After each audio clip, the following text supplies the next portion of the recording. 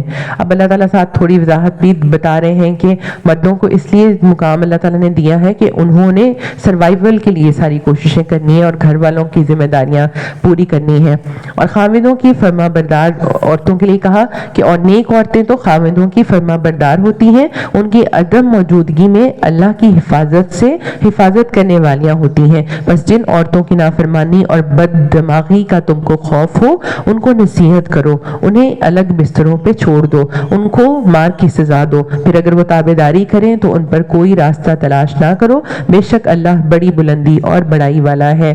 مرد کو اللہ تعالیٰ نے قوام بنایا ہے، سرپرست ہے، سربراہ ہے، منتظم ہے، تمام جو معاملات ہیں وہ اس نے دیکھنے ہیں، اور اس میں ایک یہ کہ جسمانی ساخت کے اعتبار سے اللہ تعالیٰ نے عورتوں سے مضبوط اس کو بنایا ہے، مشقت کے اعتبار سے جیسے کہا جاتا ہے نا کہ اگر عورتوں کے ذمہ جنازوں کو دفنانا ہوتا تو شاید ایک بھی نہ دفنا پاتے، تو اس میں اللہ تعالیٰ نے جو ایک قوت دی ہے، ایک انرجی دی ہے وہ دی ہے۔ اسی طرح ذمہ داریوں کو نبھانے کی صلاحیت مردوں میں عورتوں کی نسبت زیادہ ہے۔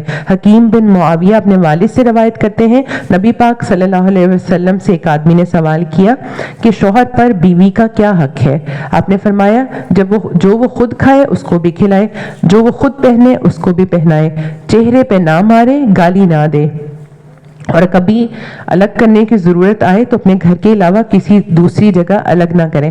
اب بعض اوقات ایسے ہوتا ہے کہ عورتوں میں بہت زیادہ سرکشی پائی جاتی ہے، یہ یہاں پہ نشوز کی بات ہو رہی ہے، جیسے ہوتا ہے نا لڑاکا ہونا، اور کچھ لڑکیاں ایون کہ ان میرڈ بھی بہت لڑ رہی ہوتی ہیں اور شوہروں سے بھی لڑتے دیکھتے بھی ہیں، اور پتہ بھی لگ رہا ہوتا ہے کہ غلط پہ ہوتے ہوئے سٹینڈ لیے جا رہے ہیں۔ تو جو عورت ہے اگر وہ نشوز دکھاتی ہے تو پھر اس میں کیا کریں وہ بھی بتا دیا گیا، اور نیک بیوی کون ہوتی ہے اس کی اللہ تعالیٰ صفات بھی خود بیان کرتے ہیں۔ رسول اللہ صلی اللہ علیہ وسلم نے فرمایا بہترین بیوی وہ ہے جس کی طرف تم دیکھو تو تمہیں خوش کر دے، اور جب تم کسی بات کا حکم دو تو اس کو بجا لائے، یعنی نہ کرنے والی یا ریفیوز کرنے والی نہیں، اور تمہاری غیر موجودگی میں تمہارے مال اور اپنی ذات کی حفاظت کرے۔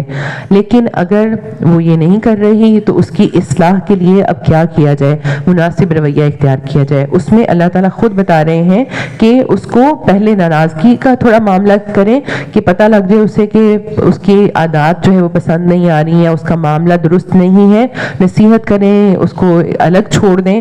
اور جہاں تک سزا میں مار کی بات آ رہی ہے، نبی پاک نے ہدایت فرمائی کہ منہ پر نہ مارا جائے، بے رحمی سے نہ مارا جائے، اور ایسی چیز سے نہ مارا جائے جو جسم پر نشان چھوڑ جائے۔ اس کا یہ مطلب نہیں ہے اس کو کچھ چوکے لگاتے رہے ہیں اور اس کو ایسی مار مارے جو وہ کسی کو بتا بھی نہ سکے یا دکھا بھی نہ سکے۔ اصل جو مقصد ہے وہ صرف اس کے نشوز کو دور کرنا ہے۔ مسواک کی مار مارنے کی بھی بات آتی ہے، آپ نے دیکھا ہوگا کہ جو ایک غیرت محمودہ ہے اس میں کبھی کبھی وہ کوئی جیسے کہتے ہیں نا کہ انہوں نے ہاتھ اٹھایا اور اتنا ہی کافی ہوتا ہے۔ تو اس میں ان چیز کیا ہے کہ اللہ تعالیٰ جو چاہ رہے ہیں کہ مرد کی جو مینجمنٹ اور اس کے مینیجر ہونے اور اسے اللہ تعالیٰ نے جو ایک سردار بنایا ہے اس کی ایکسیپٹنس ہونی چاہیے، اس پہ دھیان زیادہ ہو۔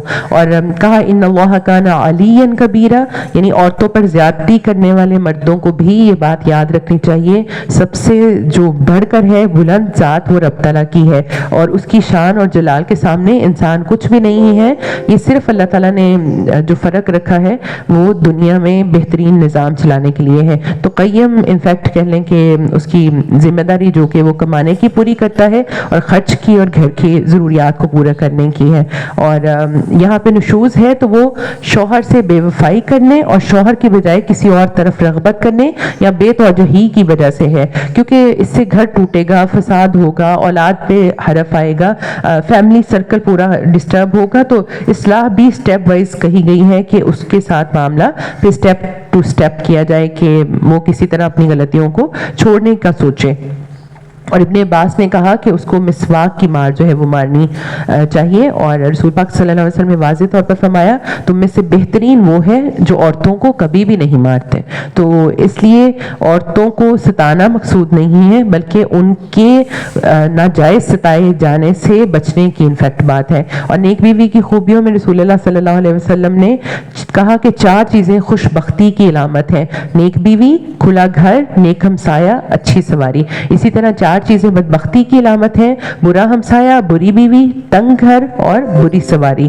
اور اس میں بہت کلیئرلی پتہ لگتا ہے کہ جو معاملہ عورت کا ہے وہ اپنے شوہر کے ساتھ خوشی کا اور محبت کا ہو، اور جو کہا کہ دیکھ کے خوش ہو جائے، یعنی مسکرانے والی شکوے شکایتیں نہ کرے۔ وہ پہلے جیسے سنتے تھے نا، سر پہ پٹی باندھ لینی اور ایسے جھوٹا موٹا سا، تو وہ اس میں یہ کہ منہ بسوڑ کے رکھنا، ہر وقت تھکے رہنا، اور جسے کہہ لیں کہ صرف احسان جتانا، یہ معاملہ نہیں ہونا چاہیے۔ رسول پاک نے فرمایا بہترین عورتیں اونٹوں پر سوار ہونے والی ہیں، وہ قریش کی نیک عورتیں ہیں۔ اب بہترین عورتوں کی بات جب کی گئی تو ان کی ایک صفت بتائی جا رہی ہے کہ وہ ڈرپوک بھی نہیں ہوتی، چھوٹے یتیم بچوں پر سب سے زیادہ مہربان ہیں، یعنی اگر فرض کیا کہ شوہر نہیں رہتا تو اپنے بچوں کے لیے بہت زیادہ نگرانی کرنے والی ہیں، اور اپنے خاوندوں کے مال کی زیادہ حفاظت کرنے والی ہیں۔ اس سے یہ بھی پتہ لگتا ہے کہ باپ کا غصہ بچوں پہ نہیں نکالنا چاہیے، وہ ضد بازی میں اور پھینٹی لگا دینا جو ہمارے ہاں ایک کیا جاتا ہے، اور دوسرا کبھی یہ جیسے کہتے ہیں نا کہ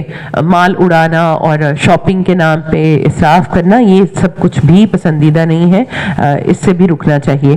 آپ صلی اللہ علیہ وسلم ایک مرتبہ حضرت اسماء اور ان کی سہیلیوں کے پاس سے گزرے، وہ کہتی ہیں کہ آپ نے ہمیں سلام کیا اور فرمایا کہ احسان کرنے والوں کی ناشکری سے بچو۔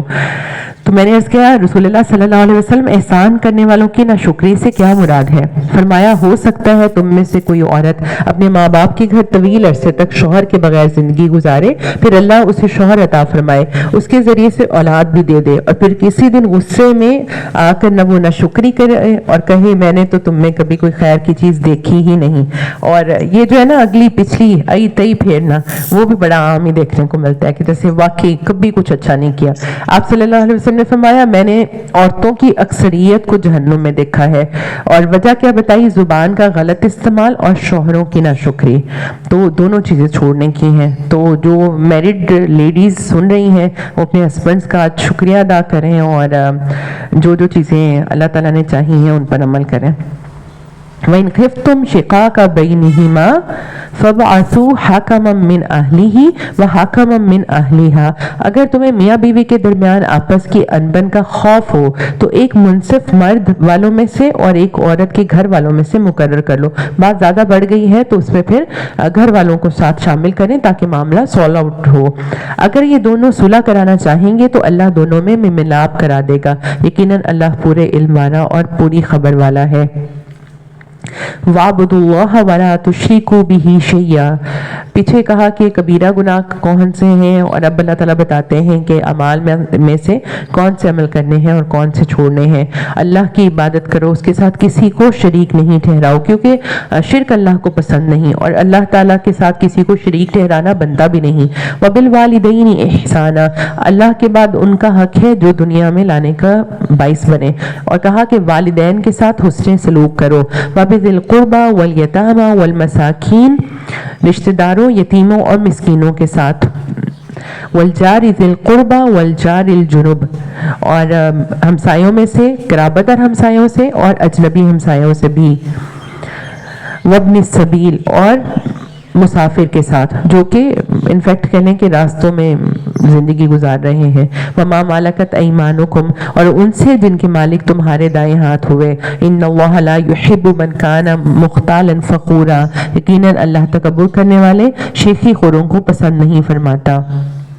اب یہاں پر جو اللہ تعالیٰ نے بتایا کہ کس کس کا کیا حق ہے، تو انسانوں میں سے سب سے بڑا حق والدین کا ہے، کیونکہ والدین جو ہیں وہ انسان کی زندگی کا سبب بھی ہیں اور سروائیول کی وجہ بھی، اس لیے ان کو ضرور اپنے معاملات میں سب سے زیادہ بہترین معاملہ کرتے ہوئے سب سے آگے رکھنا چاہیے، اور ترتیب میں سے اللہ تعالیٰ نے بھی ان کا حق سب سے پہلے رکھا ہے۔ آج ہم دیکھتے ہیں کہ اسپیشلی بچے پیرنٹس کو پیچھے کر کے فرینڈ سرکل کو آگے کرتے ہوئے بعض اوقات پیرنٹس کے ساتھ زیادتی اور بدتمیزی کرتے ہیں، تو یہاں پہ بہت اہم سمجھ آ رہی ہے کہ ان کا حق زیادہ ہے. اسی طرح رشتہ داروں کا، پھر اس کے بعد یتیموں کا، مسکینوں کا جن کو کوئی پوچھنے والا نہیں ہے. اور جب رشتہ داریوں کے بعد بات کی گئی تو ہمسائیگی کی گئی ہے. پڑوسی اور خاص کر اس کا حق زیادہ ہے جو کہ رشتہ دار ہو. اور اس میں رشتہ داری کے لیے کہا گیا کہ جن کا گھر کا دروازہ آپ کے بالکل ساتھ ہو ان کا بھی حق پہلے آتا ہے.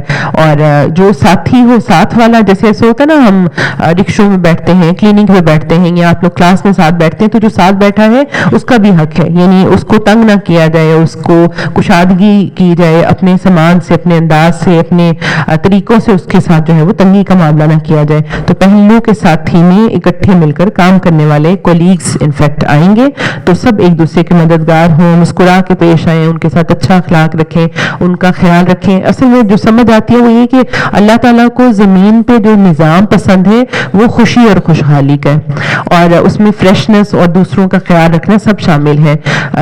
آپ یہ دیکھیں کہ ہر چیز کا اپنا ایک حسن ہے. اب پچھلے دنوں جیسے باغ میں گئے تھے تو درخت بڑے بڑے تھے، گھاس کا سائز کچھ اور تھا، کلرز ڈفرینٹ تھے. پھر کبھی کبھی ایسے ہوتا ہے چھوٹی چھوٹی بوٹیاں ہوتی ہیں اور ان پہ بھی یلو اور وائٹ اور پرپل کلر کے فلاورز لگے ہوتے ہیں. تو اللہ تعالیٰ نے جس کو بھی اونچا نیچا یا بڑا چھوٹا جس اعتبار سے بھی بنایا ہے، سب کی اپنی خوبصورتی ہے. تو اس میں ہر ایک کو اس کا حق دینا ضروری ہے کیونکہ اللہ کی طرف سے تقسیم کیا گیا ہے. تو احسان کرنے والی ذات اللہ کی ہے. تو اللہ تعالیٰ یہ پسند کرتے ہیں کہ اللہ کا حق دینے کے بعد اللہ کے بندوں کے ساتھ بھی حسن سلوک کیا جائے تاکہ معاشرہ بہترین طریقے سے پروان چڑھے.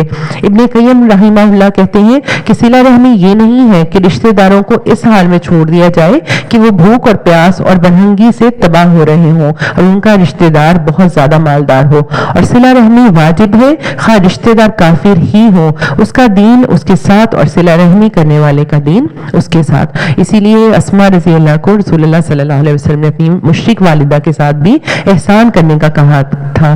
نبی پاک نے فرمایا بے شک مسکین آدمی کو صدقہ دینا صرف صدقہ ہے، جبکہ قرابت دار کو صدقہ دینا صدقہ بھی ہے اور صلہ رحمی بھی ہے. اس لیے اس رمضان میں اپنے رشتہ داروں سے شروع کریں، ان کا خیال رکھیں، ان کے روزوں کی آسانی کے لیے سوچیں. اور یتیموں اور مسکینوں کا خیال بھی رکھنا چاہیے. ایک آدمی نے رسول اللہ صلی اللہ علیہ وسلم سے اپنی سنگ دلی کی شکایت کی، جیسے کہتے ہیں نا دل بڑا سخت ہے. تو آپ صلی اللہ علیہ وسلم نے اس کو فرمایا اگر تم دل کو نرم کرنا چاہتے ہو تو مسکین کو کھانا کھلاؤ اور یتیم کے سر پہ ہاتھ رکھو، یعنی ان کا حق جو ہے وہ زیادہ ہے. اور اسی طرح جب ہمسائیگی کی بات ہوئی ہے تو رشتہ دار ہمسایہ، اور جب ساتھ والے ساتھی کی بات ہے تو اس میں چاہے وہ علم اکٹھے سیکھنے والے آئے ہیں یا کام اکٹھے کرتے ہیں ان کا حق ہے. اور ہمسایوں کو اذیت دینے سے بھی اللہ کے رسول نے منع کیا ہے. رسول پاک نے فرمایا کہ حسن اخلاق اور اچھی ہمسائیگی شہروں کو آباد کرتی ہے اور عمر میں اضافے کا باعث بنتی ہے.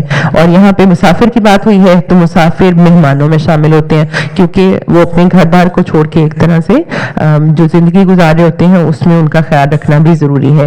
اور ساتھ آخر میں بتا دیا کہ اللہ تعالیٰ کسی بھی فخر کرنے والے کو اور تکبر کرنے والے کو پسند نہیں کرتے، یعنی جو بھی معاملات ہیں اس کو اچھے طریقے سے ادا کریں اور کسی طرح کی فخر اور بڑائی والی کوئی بات نہیں ہے.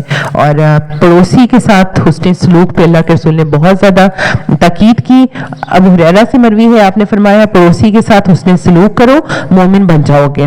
جو اپنے لیے پسند کرتے ہو لوگوں کے لیے ویسے ہی پسند کرو تو مسلمان بن جاؤ گے. اور ابو عامر حفصی سے روایت ہے کہ انہوں نے کہا سبحان کہا کرتے تھے کہ کوئی شخص جو اپنے ہمسائے پر ظلم و جبر کرتا ہے حتیٰ کہ ہمسایہ گھر چھوڑ کر بھاگ جائے تو ایسا شخص ہلاک ہو گیا. بعض اوقات ایسا ہوتا ہے ہمیں اندازہ نہیں ہوتا ہماری غلطیوں سے کس کو کیا نقصان پہنچ رہا ہے، تو بس دوسروں کو اپنی اذیتوں سے بچا کے رکھیں. الذین یبخلون ویأمرون الناس، اب لوگوں میں سے کچھ کیا ہیں وہ خود بھی بخل کرتے ہیں، ویأمرون الناس بالبخل، اور دوسروں کو بھی بخل کرنے کو کہتے ہیں. اور اللہ نے جو اپنا فضل ان کو دے رکھا ہے اس کو چھپا لیتے ہیں. ہم نے ان کافروں کے لیے ذلت کی مات تیار کر رکھی ہے. ہم تو اتنے دنوں سے یہ دیکھ رہے ہیں کہ رب تعالیٰ کو دینے والے لوگ پسند ہیں، لیکن کچھ لوگ خود بھی نہیں دیتے اور دوسروں کو بھی منع کرتے ہیں. تو بخل کا تعلق مال سے بھی ہے، بات سے بھی ہے، یعنی حقوق پامال کرنا. اور یہاں کیا پتہ لگتا ہے کہ خود بھی نہیں دیتے، یعنی جیسے خود پہ بھی بخل کرنا اور دوسروں کو بھی ابھارنا کہ نہ دیں. اچھا جو قول میں بخل ہے وہ جیسے کہا گیا کہ اگر اللہ کے رسول کا نام لیا جائے اور درود نہ بھیجا جائے تو یہ بخیلی ہے. اسی طرح اگر کسی سے ملتے ہیں اس سے سلام نہیں لیتے یا اس سے اچھے طریقے سے بات نہیں کرتے تو یہ بھی انفیکٹ کر لیں کہ بخل ہے. پھر مسکرانے کی بجائے پیتھیٹک سا فیس بنانا اور بور سے ہو کے بیٹھے رہنا یہ بھی انفیکٹ کر لیں کہ مسکرانے سے گریز کرنا بخل میں چلا جائے گا. اور جو انسان بخل کرتے ہیں بڑی وجہ کیا بنتی ہے کہ کہیں کچھ مانگ نہ لے کوئی یا کسی کو کچھ دینا نہ پڑ جائے, تو یہ انفیکٹ ایک خول ہے جو خود پہ چڑھایا جاتا ہے اس لیے تاکہ دوسرے ہم سے دور رہیں اور کچھ پوچھے نہ. تو قرآن میں تھوڑے دل انسان کی مذمت کی گئی ہے اور دل کا چھوٹا ہونا یا دل کا گھٹنا یا تھوڑے سے پہ جو ہے تکلیف یا گھبراہٹ کا اظہار کرنا یہ پسندیدہ نہیں ہے. اور مال میں بخل تو سب کو اندازہ ہے. رسول پاک نے فرمایا آدمی میں سب سے بدترین چیز بے صبر پن کے ساتھ بخل اور حد سے زیادہ بزدل ہونا ہے. اصل میں نا زندگی میں رسک تو لینے پڑتے ہیں. اب ہم جب دیکھتے ہیں کہ چاہے مال کمانا ہے یا چاہے جو بھی معاملات ہیں اس میں انسان کے اندر اسٹرینتھ ہونی چاہیے, قوت کا معاملہ ہو. بزدلی کے ساتھ انسان بہت پیچھے رہ جاتا ہے تو بزدلی سے بھی انفیکٹ روکا جا رہا ہے. والذین ينفقون اموالهم رئاء الناس ولا يؤمنون باللہ ولا بالیوم الآخر. اب مال خرچ کرنے کی تو بہت تاکید ہے لیکن اس میں بھی نیتوں کا درست ہونا ضروری ہے. جو لوگ اپنا مال لوگوں کے دکھاوے کے لیے خرچ کرتے ہیں اور اللہ پر اور قیامت کے دن پر ایمان نہیں رکھتے اور جس کا ہمنشین اور ساتھی شیطان ہو وہ بدترین ساتھی ہیں. دوستیوں میں سے کہیں ایسی دوستیاں نہ ہوں کہ شیطانی اعمال اور شیطان کو پسند کرنے والے کام کیے جائیں. شرک سے پہلے منع کیا گیا اور یہاں پہ شرک خفی ریاکاری سے بچنے کی بات ہو رہی ہے. شرک خفی یہ ہے کہ انسان کسی دوسرے انسان کو دیکھ کر عمل کرے, یعنی عمل کی وجہ اللہ کی ذات یا اللہ کو خوش کرنا نہیں بلکہ لوگوں کو خوش کرنا, لوگوں کو دکھانا, ان کی واہ واہ ان کی شاباش لینا مقصد ہے. تو یہاں پر اللہ تعالیٰ اس پہ بھی پکڑ کر رہے ہیں. رسول پاک نے فرمایا جو شہرت کا طالب ہو اللہ تعالیٰ اس کی بدنیتی قیامت کے دن سب کو سنا دیں گے. اسی طرح جو کوئی لوگوں کو دکھانے کے لیے نیک عمل کرے گا اللہ بھی قیامت کے دن اس کو سب لوگوں کو دکھا دے گا. آپ نے دیکھا ہوگا یہ جو فوٹیج چلانے کی ایک شرمندگی ہے اس میں زیادہ ڈر کس چیز کا ہوتا ہے کہ سب لوگوں کے سامنے آپ کو امبیرسمنٹ کا سامنا ہوگا. تو غلط کرتے ہوئے ہم اگر جان لیتے ہیں نا کہیں کیمرہ لگا ہوا ہے تو ہم اپنے معاملے غلط چھوڑ کے درست کر لیتے ہیں. جیسے آپ نے دیکھا لوگ سیٹ بیلٹ نہیں لگاتے تو جہاں کیمراز آتے ہیں وہاں پہ لگا لیتے ہیں. اسی طرح بعض اوقات ہم اپنے عمل کو بہتر کر لیتے ہیں جب ہمیں پتہ لگتا ہے کہ کوئی دیکھ رہا ہے اور کوئی سن رہا ہے یا کوئی مووی بن رہی ہے.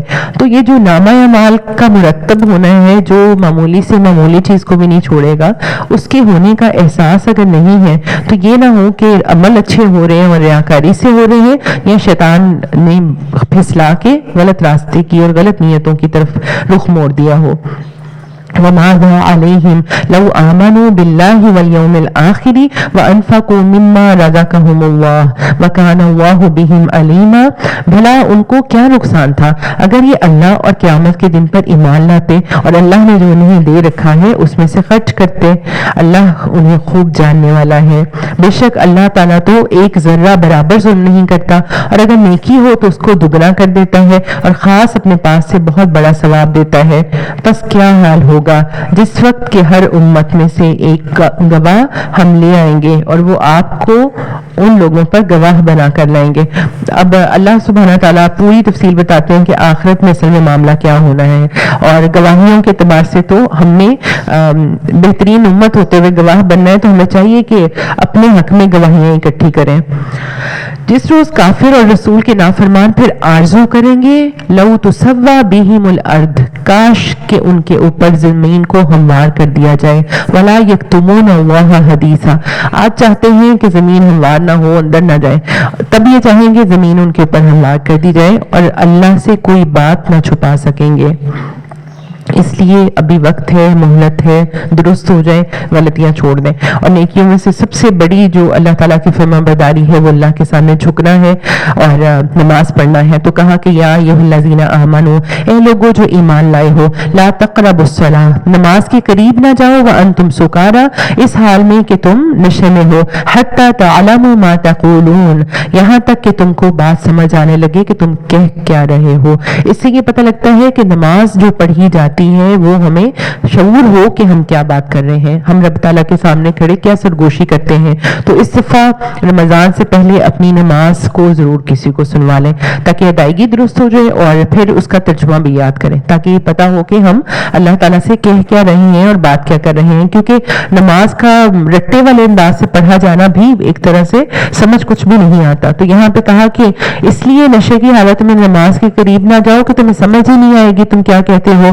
وَلَا جُنُبًا إِلَّا عَابِرِي سَبِيلٍ، اور کہا کہ جنابت کی حالت میں جب تک کہ غسل نہ کر لو. ہاں اگر راہ چلتے گزر جانے والے ہو تو اور بات ہے، اور اگر تم بیمار ہو یا سفر میں ہو یا تم میں سے کوئی قضائے حاجت سے آیا ہو یا تم نے عورتوں سے مباشرت کی ہو اور تم کو پانی نہ ملے تو کیا کرو، کیونکہ نماز تو پڑھنی ہے. تو کہا پاک مٹی کا قصد کرو اور اپنے چہرے اور اپنے ہاتھ مل لو، بے شک اللہ معاف کرنے والا اور بخشنے والا ہے. اگر وضو کے لیے پانی نہیں ہے تو پھر کیا کر سکتے ہیں، تیمم کر سکتے ہیں. تو یہاں پہ اللہ تعالیٰ کی مہربانیاں کہ اللہ تعالیٰ نے سارے طریقے خود سکھا دیے. رسول پاک صلی اللہ علیہ وسلم نے فرمایا زمین کو چھوا کرو کیونکہ یہ تمہارے ساتھ شفقت کرنے والی ہے. آج تو جیسے کہہ لیں نا ہر کوئی اپنے آپ کو مٹی سے بچاتا ہے اور اپنے کپڑوں کو بھی، لیکن بیماریوں کا علاج زمین پر ننگے پاؤں چلنا بھی بتایا گیا ہے. تو یہ جو مٹی کا استعمال ہے وہ اینٹی سیپٹک ہے، اس لیے وہ منہ شکلیں نہیں بنانی چاہیے. اور تیمم کے لیے بھی اللہ کی طرف سے ایک طرح رخصت ہے. رسول پاک نے فرمایا مجھے 5 چیزیں عطا کی گئی ہیں جو مجھ سے پہلے کسی پیغمبر کو نہیں دی گئی، جن میں سے ایک یہ ہے کہ زمین کو میرے لیے سجدہ گاہ اور طہارت کا ذریعہ بنایا گیا ہے. اور آپ صلی اللہ علیہ وسلم نے تیمم کے لیے کہا کہ یہ دونوں ہتھیلیوں اور چہروں کے لیے بس ایک ہی دفعہ ماننا ہے. ٹھیک ہے، یہ نہیں کہ اس کو جیسے وضو کرتے ہیں وہ سارا وضو کیا جائے گا. تیمم کا طریقہ الگ ہے. ایک پیمفلیٹ ملتا ہے وضو اور تیمم، تو وہ آپ خرید بھی سکتے ہیں اور دوسروں کو بھی دے سکتے ہیں تاکہ ان کو وضاحت سے پتہ ہو کہ نماز کی بنیاد درست ہو. الم تر الی الذین اوتوا نصیبا من الکتاب، کیا تم نے انہیں نہیں دیکھا جنہیں کتاب کا کچھ حصہ دیا گیا، وہ گمراہی خریدتے ہیں اور چاہتے ہیں کہ تم بھی راہ سے بھٹک جاؤ. واللہ اعلم باعدائکم، اللہ تمہارے دشمنوں کو خوب جانتا ہے. وکفی باللہ ولیا، اور اللہ کا دوست ہونا کافی ہے. وکفی باللہ نصیرا، اور اللہ کا مددگار ہونا کافی ہے. یہ جو کفایت ہونے والی بات ہے نا، جیسے ہم کچھ کھا لینا اور بالکل اور کوئی طلب نہ، تم کہتے ہیں نہیں کافی ہے، اور اس کے بعد مطلب کیا ہے کہ کسی اور چیز کی ضرورت نہیں. تو جو اللہ تعالیٰ کو اپنی ذات کے لیے کافی سمجھے گا پھر وہ کسی اور عمل کی طرف یا کسی اور کی بات کی طرف نہیں دیکھے گا. بعض یہود کلمات کو ان کی ٹھیک جگہ سے ہیر پھیر کر دیتے ہیں، کہتے ہیں ہم نے سنا اور نافرمانی کی، اور سن اس کے بغیر کہ تو سنا جائے اور ہماری رعایت کر. یہ وہی بات ہے جو میں پہلے بھی پڑھا تھا کہ سمعنا وعصینا کہتے تھے اور اپنی زبانوں کو مروڑتے ہوئے بات غلط کرتے تھے. تو اللہ تعالیٰ ان کی اس چیز پر بھی پکڑ کرتے ہیں کہ وہ اپنی زبان کو پیچ دیتے ہیں اور دین میں تانا دیتے ہیں. اور اگر وہ لوگ کہتے ہیں کہ ہم نے سنا اور ہم نے فرما برداری کی، سمعنا واطعنا واسمع وانظرنا لکان خیرا لہم، آپ سنیے اور ہمیں دیکھیے تو یہ بات ان کے لیے بہت بہتر ہوتی اور نہایت تھی مناسب. وَلَٰكِن لَعَنَهُمُ اللَّهُ بِكُفْرِهِمْ فَلَا يُؤْمِنُونَ إِلَّا قَلِيلًا، لیکن اللہ نے ان کے کفر کی وجہ سے ان پر لعنت کی ہے، بس وہ بہت ہی کم ایمان لاتے ہیں. اس لیے ہر چیز میں کلیئرنس ہونی چاہیے. ایک نمبری ہمیشہ جو ہے وہ کہنے واضح ہوتی ہے. یا ایھا الذین اوتوا الکتاب آمنوا بما نزلنا مصدقا لما معکم، اہل کتاب جو کچھ ہم نے نازل فرمایا ہے جو اس کی بھی تصدیق کرنے والا ہے جو تمہارے پاس ہے، اس پر اس سے پہلے ایمان لے آؤ کہ ہم چہرے بگاڑ دیں اور انہیں لوٹا کر پیٹھ کی طرف کر دیں یا ان پر لعنت بھیج دیں جیسے ہم نے ہفتے کے دن والوں پر لعنت کی، اور اللہ کا حکم نافذ ہو کر رہنے والا ہے. ان اللہ لا یغفر ان یشرک بہ ویغفر ما دون ذلک لمن یشاء، یقیناً اللہ اپنے ساتھ شرک کرنے والے کو نہیں بخشے گا اور جس کو چاہے گا اس کے سوا وہ بخش سکتا ہے. وَمَن يُشْرِكْ بِاللَّهِ فَقَدِ افْتَرَىٰ إِثْمًا عَظِيمًا، جس نے اللہ کے ساتھ شریک مقرر کیے اس نے بہت بڑا گناہ اور بہتان باندھا ہے. اصل میں جس چیز کی کوئی صداقت ہی نہیں، سچائی ہی نہیں اور اللہ تعالیٰ کے جیسے مقام کسی کا رکھا ہی نہیں، تو اگر انسان اتنی بڑی غلطی پہ اپنی زندگی کی بنیاد ٹیڑھی رکھے گا تو آخرت میں اس کو کچھ بھی درست نہیں مل سکے گا. تو بس یہ یاد رکھیں کہ اکبر الکبائر الشرک باللہ، سب سے بڑا کبیرہ گناہ اللہ کے ساتھ کسی کو شریک ٹھہرانا ہے، اس کی پھر جو ہے وہ معافی نہیں. الم تر الی الذین یزکون انفسہم، کیا آپ نے انہیں نہیں دیکھا جو اپنی پاکیزگی اور ستائش خود کرتے ہیں؟ کچھ لوگوں کو ضرورت ہی نہیں کہ ان کے اعمال ایسے ہوں کہ دوسرے تعریف کریں، وہ تو اپنی تعریف خود ہی کرتے ہیں. جیسے کہتے ہیں نا، شیشہ بھی دیکھیں تو سب سے خوبصورت چہرہ نظر آتا ہے اور ہر چیز گواہی اس چیز کی دیتی ہے کہ ہم سے بڑھ کے کوئی بھی نہیں. تو اللہ تعالیٰ کہتے ہیں بل اللہ یزکی من یشاء ولا یظلمون فتیلا، بلکہ اللہ جس کو چاہے وہ پاکیزہ کرتا ہے، کسی پر ایک دھاگے کے برابر ظلم نہ کیا جائے گا. وہ جو ہے نا اپنے منہ میاں مٹھو بننا اور اپنی تعریفیں خود ہی کرتے رہنا، اصل میں تو نان مسلمس کا یہ طریقہ تھا نا، ہم اللہ کے بیٹے اور اللہ کے چہیتے اور ہمیں آگ نہیں چھوئے گی والا معاملہ، اور تزکیہ بھی خود ہی اختیار کرتے تھے، خود کو خود سے سب سے بہتر بھی سمجھتے تھے. تو یہاں پہ اللہ تعالیٰ بتا رہے ہیں کہ اللہ سبحانہ تعالیٰ تو باریک سے باریک چیز کے بارے میں بھی جب حساب لیں گے تو دھاگے برابر بھی ظلم نہیں ہوگا. ولا یظلمون فتیلا، اور کھجور لے کے آپ فتیے کو دیکھ لیں کہ کتنی مائنیوٹ ڈیٹیلز کے ساتھ ہمارا حساب ہوگا. انظر کیف یفترون علی اللہ الکذب، دیکھو یہ لوگ اللہ پر کس طرح جھوٹ باندھتے ہیں، اور یہ حرکت صریح گناہ ہونے کے لیے کافی ہے. یہ جو خود نمائی اور سیلف سینٹرڈ ہونا ہے اور اپنے لیے اتنا شدید پازیٹیونیس چاہنا کہ اپنے برے کیے پہ بھی تعریف کی ڈیمانڈ کرنا یا اس کی پکڑ سے بچنے کے لیے کسی بھی طرح کے اور الفاظ اور معاملات کرنا، اس سے بچنے کی ضرورت ہے.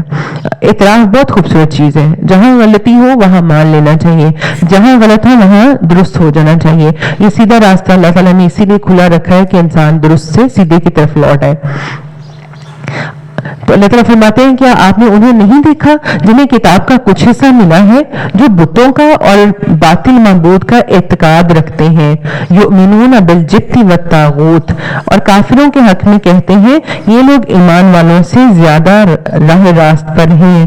اب یہاں پہ طاغوت کے ساتھ ایک اور لفظ استعمال کیا جا رہا ہے کہ جبت کے اوپر بھی اہل کتاب جو ہے وہ ایمان رکھنے والے تھے، اور جبت جو ہے وہ اس میں بت بھی آتے ہیں اور اس میں جادو بھی آتا ہے. اور طاغوت جھوٹے معبود، ہر وہ سرکش قوت جو انسان کو اللہ تعالیٰ کی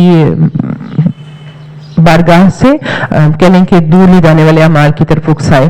تو یہ تمام چیزیں کیونکہ حدیث میں آتی ہیں، اور جبت میں پرندے اڑا کے، خط کھینچ کے، کنکریاں مار کے، فال گیری یا بدشگونی یا کچھ بھی اس طرح کا کام کرنا سب اسی میں آ جائے گا. ہم یہ بھی کہہ سکتے ہیں کہ ہر شیطانی کام جو کہ یہود میں عام تھا، اور طاغوت ہر شیطانی معاملات جو کہ انسان کو اللہ تعالیٰ کی پیروی کرنے سے، اللہ تعالیٰ کی اطاعت کرنے سے باہر لے جاتا ہے. تو اس لیے شیطان اور شیطانی اعمال اور ان طرح کی چیزوں سے اپنے ایمان کو محفوظ رکھنے کی بہت ضرورت ہے، کیونکہ یہ انسان کو بے راہ بھی کرتے ہیں، اور اللہ تعالیٰ کی بارگاہ میں ایسے لوگوں کا انجام اللہ تعالیٰ خود بتاتے ہیں. اولئک الذین لعنہم اللہ، یہ وہ لوگ ہیں جنہیں اللہ نے لعنت کی، اور جسے لعنت اللہ کرے تو اس کا پھر کوئی بھی مددگار نہیں.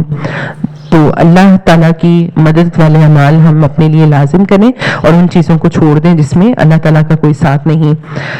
کیا سلطنت میں ان کا کوئی حصہ ہے؟ اگر ایسا ہو تو پھر یہ کسی کو کھجور کی گٹھلی کے شگاف کے برابر بھی کچھ نہ دیں. یا یہ لوگوں سے حسد کرتے ہیں اس پر جو اللہ نے اپنے فضل سے ان کو عطا کیا ہے. بس ہم نے تو آل ابراہیم کو کتاب اور حکمت بھی دی ہے اور بڑی سلطنت بھی عطا فرمائی ہے. فمنہم من آمن بہ ومنہم من صد عنہ وکفی بجہنم سعیرا. یہاں پہ ابراہیم علیہ السلام کی مثال دی جا رہی ہے، تو ہم سب کو بہت اچھی طرح پتہ ہے کہ اس وقت کی ہر طرح کی سلطنت اور ہر طرح کا اختیار رکھنے والوں کا آج کوئی ذکر نہیں، کوئی نام لیوا نہیں. اور ابراہیم علیہ السلام کو انہوں نے تنہا چھوڑ دیا تھا کہ ان کے گھر والے بھی ان کے مخالف ہو گئے تھے. لیکن آج ہمیں کہا جاتا ہے کہ ابراہیم علیہ السلام کی ملت کو جو ہے وہ ہم اپنے لیے رول ماڈل بنائے. تو اس لیے اصل مقام اللہ کی نظر میں ہے، اور ہم سب کو بھی اپنی ذات کی فکر ابراہیم علیہ السلام کی طرح کرنی چاہیے. فَمِنْهُمْ مَنْ آمَنَ بِهِ وَمِنْهُمْ مَنْ صَدَّ عَنْهُ وَكَفَى بِجَهَنَّمَ سَعِيرًا. پھر ان میں سے بعض نے تو اس کتاب کو مانا اور بعض اس سے رک گئے، اور جہنم کا جلانا ان کے لیے کافی ہوگا. جہنم کی جب بات آتی ہے تو ہمیں بہت مختلف سزائیں پتہ لگتی ہیں. جہنم میں جہنمی کے جسم کی کھال 70 بالشت چوڑی ہو جائے گی. کان کی لو سے گردن تک کا فاصلہ 700 سال کا فاصلہ ہوگا. ایک داڑھ، پتہ آپ کو کہ دانت نکلا ہوا کہیں پڑا نظر بھی نہیں آتا، اتنا بھی چھوٹا سا ہوتا ہے، لیکن ایک داڑھ احد پہاڑ کے برابر ہو جائے گی. ہم ویسے دنیا میں بھی جانتے ہیں کہ خدا نہ خواستہ چھوٹا سا بھی کوئی ایریا جسم کا جل جائے تو وہ پھول جاتا ہے، اور جس کو ہم چھالا پڑنا بھی کہتے ہیں. تو آخرت میں جب جہنم میں جل رہے ہیں تو ان کا کیا حال ہوگا، اللہ تعالیٰ آیت میں بھی بتاتے ہیں کہ یہ کون ہے جن کے ساتھ اتنا سخت معاملہ اللہ تعالیٰ کریں گے. ان الذین کفروا بآیاتنا، ان کا مسئلہ کیا تھا، انہوں نے اللہ کی آیتوں سے انکار کیا تھا، انہیں ہم یقیناً آگ میں ڈال دیں گے. اور جب ان کی کھالوں کی میں نے پہلے اسی لیے وضاحت کر دی ہے کہ اب اس میں ہم انسانی اس وقت کی کھال نہیں دیکھیں گے، تو جب ان کی کھالیں پک جائیں گی ہم اس کے سوا اور کھالیں بدل دیں گے تاکہ وہ عذاب چکھتے رہے. یقیناً اللہ غالب اور حکمت والا ہے. دنیا میں جب زخم بہتر ہو رہے ہوتے ہیں نا تو ایک امید ہوتی ہے کہ ٹھیک ہو گیا، بہتر ہو گیا، اور وہ ایک طرح سے انسان کی صحت کی ترجمانی ہوتی ہے. لیکن کانوں کی لو سے پیچھے گردن تک کا فاصلہ 700 سال کی مسافت اتنا ہوگا، اور داڑھ احد پہاڑ جتنی. اس لیے اس آگ سے بچنے کی ساری تیاری کرنی ہے، یہ بہت اہم ہے. والذین آمنوا، تو کہا جو لوگ ایمان لائے، وعملوا الصالحات، اور انہوں نے نیک اعمال کیے، سندخلہم جنات، اللہ تعالیٰ ان کو عنقریب جنتوں میں داخل کر دیں گے. لمبی نہ زندگی ہے نہ ہی جنت کا انتظار، کیونکہ موت کے ساتھ ہی انسان کے مقامات دکھا دیے جائیں گے. جنات تجری من تحتہا، اللہ تعالیٰ بتاتے ہیں کہ جنتیں کیسی ہیں جس کے نیچے سے بہہ رہی ہوں گی الانہار، نہریں، خالدین فیہا ابدا، جس میں وہ ہمیشہ ہمیشہ رہیں گے. آج مسلمان یا نان مسلم جو بہت ہی زیادہ بڑے بھی گھر بنائے نا، وہ سوئمنگ پول تو بنا سکتے ہیں، یہ نہروں کا چلنا نہیں ابھی تک انفیکٹ انسان مسخر کر سکا. تو پتہ کیا لگتا ہے کہ جنتوں کی اپنی بہاریں ہیں. لہم فیہا ازواج مطہرہ، ان کے لیے وہاں پر پاکیزہ بیویاں ہوں گی. وندخلہم ظلا ظلیلا، اور ہم انہیں گھنی چھاؤں اور پوری راحت میں لے جائیں گے. ایسے کورڈ ہوں گے اللہ تعالیٰ کی پسندیدہ.